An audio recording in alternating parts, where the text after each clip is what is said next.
Hello बच्चों, कैसे हो आप सब।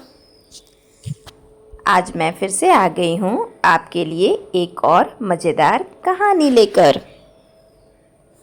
आज की कहानी है डॉक्टर विधान चंद्र रॉय की। तो चलिए शुरू करते हैं। डॉक्टर विधान चंद्र राय को चिकित्सा जगत का धनवंतरी माना जाता था। वे केवल एक डॉक्टर नहीं थे, बल्कि उनके पास एक ऐसी अद्भुत चिकित्सीय दृष्टि थी कि वे मरीज की चाल ढाल और उसका चेहरा देखकर ही बीमारी भाप लेते थे। एक बार एक गंभीर रूप से बीमार व्यक्ति को उनके पास लाया गया, जिसका इलाज कई बड़े डॉक्टरों ने किया था, लेकिन कोई फायदा नहीं हुआ था। डॉक्टर राय ने मरीज को देखा, उसकी नाड़ी छुई और बिना किसी बड़ी मशीन की जांच के एक बहुत ही साधारण सी दवा लिख दी। कुछ ही दिनों में वह मरीज पूरी तरह ठीक हो गया।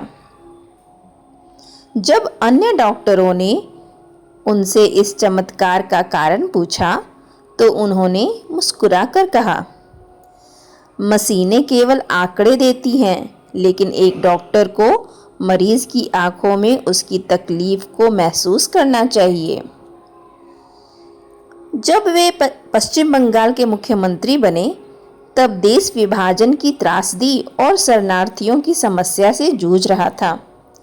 मुख्यमंत्री जैसे बेहद व्यस्त और तनावपूर्ण पद पर रहते हुए भी उन्होंने अपने भीतर के डॉक्टर को कभी मरने नहीं दिया। वे रोज सुबह उठकर 2 से 3 घंटे मुफ्त में गरीब मरीजों का इलाज करते थे।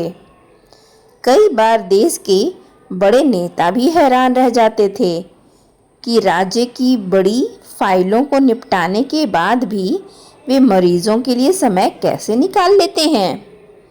उनका मानना था कि राजनीति और प्रशासन जनता की सेवा का माध्यम है और चिकित्सा उनका धर्म है।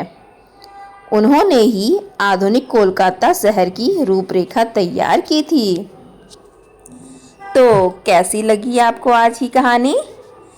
कल फिर मिलते हैं एक नई कहानी के साथ। तब तक अपना ध्यान रखें। Bye bye.